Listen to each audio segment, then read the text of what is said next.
नमस्कार, live cities देख रहे हैं आप। मैं हूं ताज। बिहार में नए साल पे रोजगार के अवसर, कहिए नौकरी के अवसर बिल्कुल खुलने वाले हैं। और अब तक जो है लाखों बहालियों के डाटा आयोग के पास भेजे जा चुके हैं, विभिन्न आयोग के पास। तो 1 करोड़ रोजगार का जो लक्ष्य है 5 सालों में, 2025 से 30, फिर से नीतीश, और 1 करोड़ रोजगार का लक्ष्य है। उन्हीं के लिए मुख्यमंत्री जी के हैंडल से भी जो है ये भी कह दिया गया था कि 31 दिसंबर तक सारे आयोग अपनी अपनी रिक्ति भेज दे।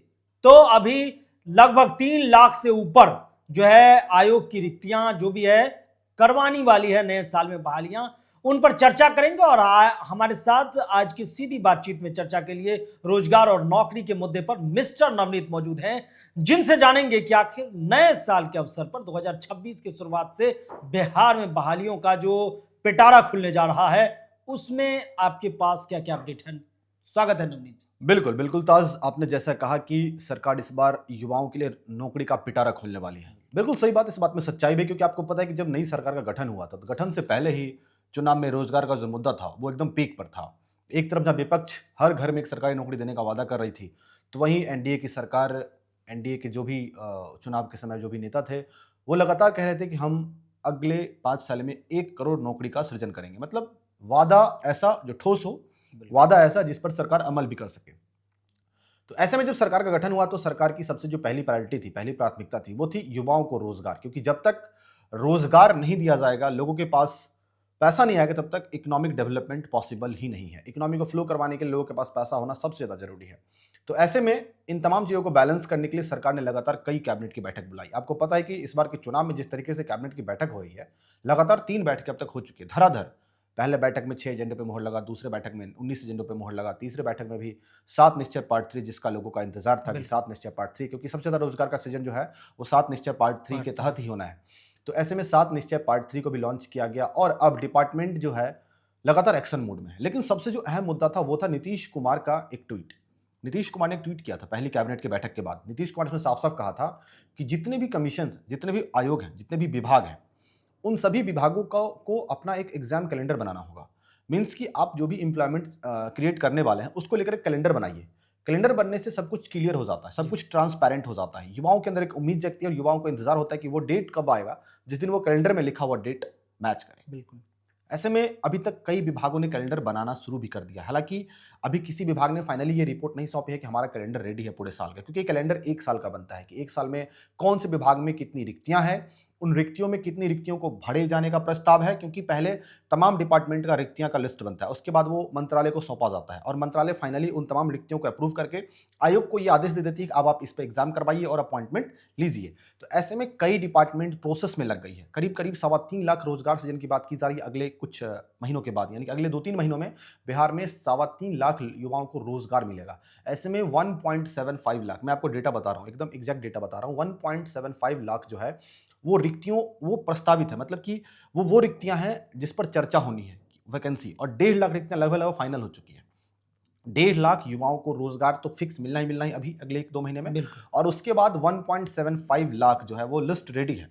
वो लिस्ट अब विभाग मंत्रालय को सौंपेगा और मंत्रालय से जैसे उस प्रस्ताव पे मोहर लगेगा, विभाग उन पर भी अपने नोटिफिकेशन जारी करके और फाइनली अपॉइंटमेंट का जो है वो इशू, एग्जाम डेट का और रिजल्ट का, और उसके बाद फाइनली अपॉइंटमेंट का काम शुरू कर देगी। तो ऐसे में सबसे जो अहम विभाग है, अगर मैं आपको बताऊं तो सबसे अहम विभाग 2 विभाग है अभी बिहार में, शिक्षा विभाग और गृह विभाग। आपको पता है गृह विभाग में तमाम प्रशासनिक अधिकारी की नियुक्तियां होती है, पुलिस ऑफिसर की नियुक्तियां होती है, कांस्टेबल, उसके बाद आपका बिहार एसआई, चपरासी लेवल की जॉब हो गई, या फिर होमगार्ड के जवान हो गए, या फिर चौकीदार हो गए। ये तमाम लिस्ट गृह विभाग के अंदर आती है। और कई लिपिक हो गए, आशुलिपिक हो गए, स्टेनोग्राफर भी हो गए। तो ये तमाम डिपार्टमेंट जो है वो गृह विभाग के अंदर आता है। अब देखिए, गृह विभाग एग्जाम नहीं लेता है, इसके लिए बीपीएससी है। अगर बड़े ऑफिसर का अपॉइंट करना है तो बीपीएससी लेगा, अगर उससे नीचे का है तो बिहार एसएससी लेगा, और उसके नीचे और भी तमाम छोटे मोटे डिपार्टमेंट हैं, बीसीसी हाँ, है, बहुत तरह के बोर्ड है। उसके बाद फिर अगर हम एजुकेशन डिपार्टमेंट की बात करें तो एजुकेशन डिपार्टमेंट का जो फाउंडेशन है वो टीचर्स होते हैं, शिक्षक होते हैं। तो शिक्षकों के अपॉइंटमेंट की भी बात की जा रही है। आपको पता है कि पहले ये बात सही है कि टीआरई 4 में सीट बढ़ने की उम्मीदें हैं? हाँ बिल्कुल।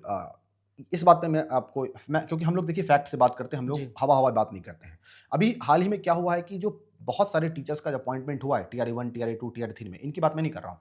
2015 से लेकर अब तक जितने भी टीचर के अपॉइंटमेंट हुए हैं, उन कई टीचरों में ये देखने को मिल रहा है किसी के डॉक्यूमेंट्स फर्जी हैं, तो किसी गलत तरीके से कोई जॉब कर रहा है। तो ऐसे में लगभग 69 से 70 हज़ार टीचरों की लिस्ट तैयार है। अब वो तमाम टीचरों की लिस्ट यानी कि उनकी फ़ोल्डर निगरानी विभाग को सौंपी जानी है, और जैसे वो निगरानी विभाग के पास फ़ोल्डर, बहुत सारे फ़ोल्डर पहुँच भी गए, जाँच भी शुरू हो चुकी है, एक्शन भी हो रहा है। लेकिन जब उन 70 हज़ार शिक्षकों के फ़ोल्डर को जब निगरानी विभाग जाँचेगा और उसके बाद अगर उन शिक्षकों की नियुक्ति में कोई फर्जीवाड़ा देखने को मिलेगा, तो उन टीचरों की नौकरी रद्द होगी। और जैसे, और एक दो संख्या, एक दो नहीं है, 70 हज़ार है। तो अगर उन टीचरों की नियुक्तियां रद्द होती है तो वो इन स्कूलों में उन शिक्षकों का रिक्त पद हो जाएगा खाली। तो ऐसे में अब तक जो बीपीएससी तैयारी में ये बात की जा रही है कि 27 हज़ार के आसपास जो हम वैकेंसी निकालेंगे, तो अगर उन टीचरों का तब तक अगर सच में अगर अपॉइंटमेंट रद्द होता है और उन शिक्षकों की नौकरी जाती है, तो उन तमाम स्कूलों में सीट खाली होंगे, और फिर उन इस शिक्षकों को फिर से भर्ती करवाना है, क्योंकि पहले से जो क्लास लेते आ रहे हैं तो वो जगह तो खाली हो जाएगा ना, तो वहाँ पर भी शिक्षकों का अपॉइंटमेंट होगा। तो ऐसे में वो भी सीट जुड़ेंगे। तो ऐसे में इस बात का साफ-साफ अंदेशा है कि टीआरई 4 में सीटें बढ़ेंगी। हाँ, थोड़ा ये हो सकता है कि डिपार्टमेंट थोड़ा नोटिफिकेशन निकालने में डिले करे, या तमाम जिलों के रोस्टर आने में थोड़ा डिले हो। हालाँकि कई जिला ने अपना-अपना रोस्टर दे दिया है, क्योंकि आपको पता है कई जिलों के डीएम बदल गए, 13-14 जिलों के आसपास के डीएम बदल गए, और डीएम के बदलने के बाद क्या हो रहा है कि उन तमाम डीएम को फिर से एक नया रोस्टर बनाने की बात चल रही है। तो ऐसे में जब सारे जिला अपना-अपना रोस्टर बना के, और वो जो मैंने आपको निगरानी विभाग की बात बताई है, अगर वो सीट खाली होता है तो वो भी रोस्टर में फिर से ऐड किया जाएगा। तो फिर से वो तमाम वैकेंसी जो है एक साथ ऐड करके वो फिर बीपीएससी के पास पहुंचेगी, और फिर वो बीपीएससी मंत्रालय से अपना अप्रूवल करवा के फिर फाइनल नोटिफिकेशन इशू कर देगी।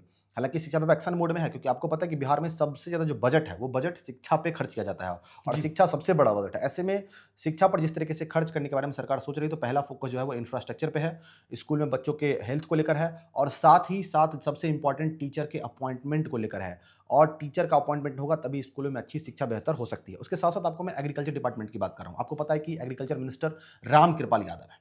रामकृपाल यादव पदभार संभालते ही तमाम वो भी एक्शन मोड में है, क्योंकि आपको पता है कि बिहार में जो इकोनॉमिक फाउंडेशन है, बिहार में अर्थव्यवस्था की जो नींव है वो कृषि है, और बिहार के आज भी 50 से 60%, उससे ज़्यादा कह सकते हैं, लोग जो है अभी भी कहीं ना कहीं डायरेक्टली और इनडायरेक्टली, अगर हम फैक्चुअल बात करें तो 70 के आसपास चला जाता है। लेकिन अभी कुछ लोग जो है वो कृषि में भी है, कुछ लोग रोजगार भी अपना कर रहे हैं, कुछ लोग मजदूरी भी कर रहे हैं। तो ऐसे में अब एग्रीकल्चर डिपार्टमेंट में भी तमाम इनोवेशंस होने हैं, तमाम जो है वो नई नई पद्धतियां लाई जानी है। तो ऐसे में एग्रीकल्चर डिपार्टमेंट के अंदर भी बहुत सारे अपॉइंटमेंट होने हैं। साथ साथ आपको पता है कि बिहार में इंडस्ट्रियल डेवलपमेंट की बात हो रही है, उद्योग की बात हो रही है, और उद्योग तभी लगेगा जब उस उद्योग के लिए वैसा एनवायरनमेंट होगा। पर्याप्त मात्रा में इलेक्ट्रिसिटी होनी चाहिए, पर्याप्त मात्रा में उनके पास लेबर फोर्स होनी चाहिए, पर्याप्त मात्रा में उनके पास ट्रांसपोर्ट फैसिलिटीज़ होनी चाहिए। तो ऐसे में सबसे जो अहम मुद्दा है वो इलेक्ट्रिसिटी को लेकर है। तो ऊर्जा विभाग उन तमाम इंडस्ट्री को इलेक्ट्रिसिटी देने के लिए तमाम छोटे छोटे फीडर, पावर पॉइंट और पावर ग्रिड बनाने की बातें चल रही है। और बिहार सिर्फ और सिर्फ उन इंडस्ट्री को ही इलेक्ट्रिसिटी नहीं देगा, बिहार अब इलेक्ट्रिसिटी यानी कि बिजली को बेचने की बात भी कर रहा है। तो ऐसे में जो तमाम फिर से फीडर लगेंगे और तमाम जो भी इलेक्ट्रिक इक्विपमेंट्स लगेंगे, तो उसके लिए स्टाफ चाहिए, उसके लिए लोग चाहिए। तो ऊर्जा विभाग भी पूरे एक्शन मोड में है कि ऊर्जा विभाग में भी कई हज़ार नौकरियों का सृजन होना है, लगभग 7-8 हज़ार, तो ऐसे ही मैं कह देता हूँ। उसके साथ आपको पता है कि हेल्थ सबसे इंपॉर्टेंट मुद्दा, हेल्थ। तो हेल्थ को लेकर भी बातें की जा रही है कि हेल्थ डिपार्टमेंट में भी तमाम एएनएम, नर्स वगैरह को, डॉक्टर के अपॉइंटमेंट की बातें की जा रही है। तो हेल्थ डिपार्टमेंट में भी बड़े लेवल पर वैकेंसी आने वाली है। तो ऐसे में लगभग मैंने जो आपको बताया कि 1.5 लाख जो तो फाइनल है। आपको पता है कि बिहार दरोगा का एग्जाम होना है, और भी कई बिहार एसएससी को लेकर भी आपने पहले भी कहा था जिस तरीके से, उसका भी एग्जाम होना है। और साथ साथ नए जो अपॉइंटमेंट है, यानी कि 1.5 लाख तो अप्रूव है, और 1.75 लाख की लिस्ट बन चुकी है। वो डिपार्टमेंट अब तमाम आयोग मंत्रालय को सौंपेगा, मंत्रालय फिर फाइनली डिपार्टमेंट को करेगी, और फाइनली उसका नोटिफिकेशन निकलेगा। तो अगले 2-3 महीने में सारी चीजें हो जाएगी। तो आपने सुना कि किस कदर जो बिहार में 2026 में क्या लाखों 3.75 यानी कि 4 लाख के आसपास बहाली की उम्मीदें हैं, और छात्रों में, युवाओं में जो इंतजार की घड़ियां हैं वो खत्म होगी। अभी तो ये सवालों के घेरे में भी हैं कि कौन आयोग में कितनी बहाली आ रही है। ये भी आपने मिस्टर नवनीत से सुना, वो ऊर्जा विभाग हो, कृषि विभाग हो, या फिर जो है शिक्षा विभाग हो, गृह विभाग, बिहार पुलिस हो, होमगार्ड हो, फॉरेस्टर हो, रेंजर हो, वन विभाग हो, वनपाल हो, या ऊर्जा विभाग में डिस्ट्रीब्यूशन का जेईई हो, या फिर टेक्नीशियन हो, क्रॉसपॉन्डेंस क्लर्क हो, ये सब भी बहालियां। और आपको बता दें कि स्वास्थ्य विभाग में भी लैब टेक्नीशियन हो, डॉक्टर्स, कुछ डॉक्टर्स की भी बहाली ली जाएंगी जो बीटीएससी के थ्रू होंगी। बीसीसी बोर्ड भी अब इसमें कंडक्ट करवाने में, और भी परिषद को भी, निगम को भी, हर एक जो है 31 दिसंबर तक जो है, मुख्यमंत्री नीतीश कुमार का ये आदेश है कि 31 दिसंबर तक आप फाइनली हमको दीजिए। तो ये संभावना भी है कि और भी आयोग, पंचायती राज आयोग हो, या फिर वो परिवहन आयोग हो, परिवहन विभाग हो, या फिर जो है योजना हो, कार्य विकास हो, ग्रामीण कार्य विकास हो, पंचायती राज हो, सब जो है अपना जो है वो रोस्टर जो है दे। और छात्रों में एक खुशी की लहर है, नए साल पर रोजगार के अवसर खुलेंगे तभी। बाकी बेंगलुरु समिट हो, इंडस्ट्रियल मिनिस्टर हो जो बेंगलोर में भी समिट कर रहे हैं कि ज्यादा से ज्यादा कंपनियां बिहार के अंदर आए ताकि बिहार के लोगों को भी रोजगार मिले, पलायन भी रुके, चीनी मिल भी खुले, तमाम तमाम तरहों की जो है वो कवायद तेज है प्रशासनिक स्तर पर भी। लेकिन अब सवाल उठ रहे हैं कि क्या 31 दिसंबर तक जो आयोग के तरफ से मिलेगा उसके एग्जाम समय पर होंगे, एडमिट कार्ड समय पर जारी होंगे, क्या आंसर की ठीक से आएंगे, या फिर जो कौन बहाली कितनी रिक्तियां जुड़ेगी, ये भी आपको हम बताते रहेंगे। और सब कुछ अंदर की खबरें, चाहे वो कैबिनेट की मीटिंग हो, वो भी मिस्टर नवनीत के साथ आपके साथ चर्चा करते रहेंगे। फिलहाल के लिए इतना ही। अगर आप लाइव सिटीज को यूट्यूब पर देख रहे हैं तो चैनल को सब्सक्राइब करें, फेसबुक पेज को लाइक करें। धन्यवाद। धन्यवाद।